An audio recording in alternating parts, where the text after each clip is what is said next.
Hello friends, welcome back to my channel.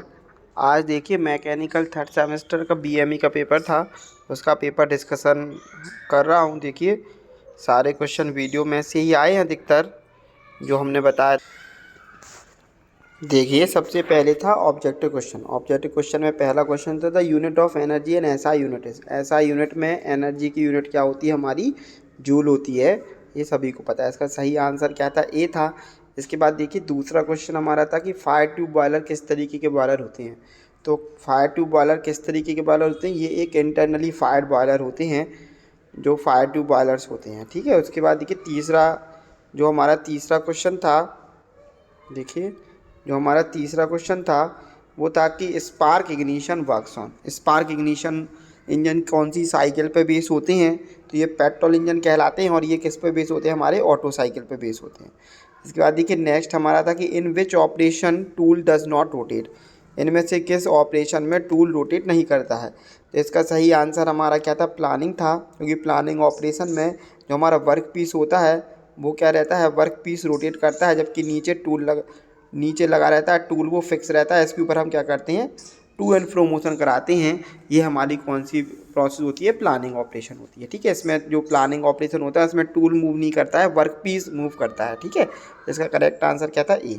इसके बाद हमारा नेक्स्ट था कि which of the following is a non destructive test. इसका तो करेक्ट आंसर एक्सरे है, जिसमें कोई भी जो हमारा स्पेसिमेन उसको कोई हानि ना पहुंचे, वो हमारा क्या कहलाता है? नॉन डिस्ट्रक्टिव टेस्ट कहलाता है। उसका सही आंसर क्या था? हमारा इसका एक्सरे टेस्ट, ठीक है।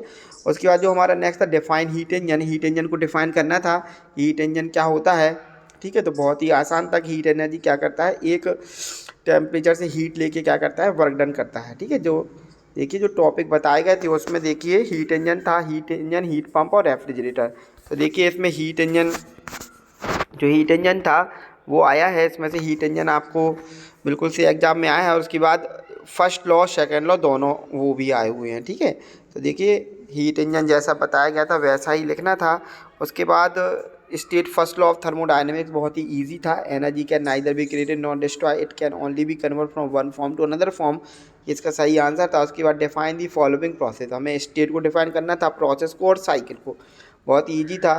जो प्रॉपर्टीज़ कहलाती हैं ये है ना, प्रॉपर्टीज़ पढ़ना था आपको, उसमें से आया है। उसके बाद देखिए what do you mean by radiation heat transfer. Radiation heat transfer में क्या होता है? हाई टेम्परेचर में रेडिएशन के थ्रू जो हीट ट्रांसफ़र होती है एक जगह से दूसरी जगह, जैसे सोलर जो होता है, सूरज की जो रोशनी होती है, सूरज की जो ऊर्जा होती है वो कैसे होती है? रेडिएशन हीट ट्रांसफ़र होता है, ठीक है। रेडिएशन हीट ट्रांसफ़र के बारे में लिखना था। उसके बाद देखिए right down the difference between water tube and fire tube boiler. Water tube boiler और फायर ट्यूब बॉयलर का इंपॉर्टेंट टॉपिक बताया गया था कि ज़रूर से आना है। वाटर ट्यूब बॉयलर और फायर ट्यूब बॉयलर। देखिए water tube boiler fire tube boiler में अंतर भी पढ़ना है। ये लिखा हुआ था जब वीडियो डाला था, तो ये तो बिल्कुल से आना ही था।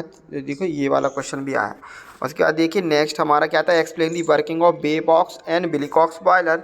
बेबॉक्स एंड बिलिकॉक्स बॉयलर की working, Babcock and Wilcox boiler की वर्किंग भी वीडियो में से ही आई है। जो इंपॉर्टेंट टॉपिक बताए गए थे देखिए बेबॉक्स एंड बिलिकॉक्स बॉयलर सबसे ऊपर ही लिखा हुआ है दोनों बॉयलर में। तो सबसे पहले बेबॉक्स एंड बिलिकॉक्स बॉयलर ही लिखना था, उसको आराम से अपन को पढ़ना था, तो उसी में से ही आया है, ठीक है। उसके बाद देखिए नेक्स्ट हमारा था टॉपिक की बेबॉक्स एंड बिलिकॉक्स बॉयलर के बाद draw PV and TS diagram for the Otto cycle. Otto cycle बताई गई थी कि जरूर से आएगी, ऑटो डीजल या डुअल में से।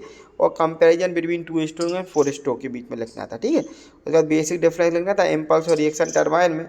ये आपके स्टीम टरबाइन के केस में और वाटर टरबाइन दोनों केस में होता है। इधर पे स्टीम टरबाइन वाला इम्पल्स और रिएक्शन टरबाइन लिखना था। डिफरेंस लिखना था इम्पल्स और रिएक्शन टरबाइन में क्या अंतर होता है, ठीक है। उसके बाद इंपॉर्टेंट कुछ मैकेनिकल प्रॉपर्टीज़ लिखनी थी, जैसे डक्टिलिटी हो गई है ना, ब्रिटलनेस हो गई, ये सारी चीज़ें लिखनी थी। उसके बाद पैटर्न बताया गया था कि पैटर्न जरूर से आएगा। उसके बाद explain the function of the arc welding with the diagram. Arc welding पढ़ना था जो आया था।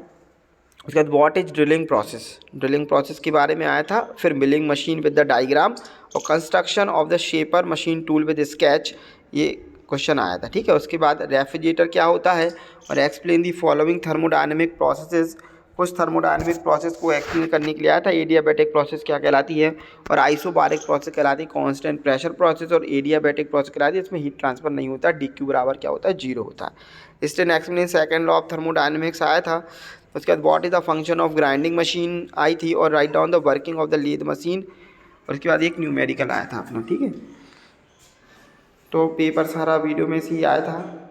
तो आगे आने वाले पेपर्स में भी जो वीडियो डाला जाए उसको ज़रूर से आप देख लें, और चैनल पर बने रहने के लिए चैनल को सब्सक्राइब करें, वीडियो को लाइक करें, कमेंट करें।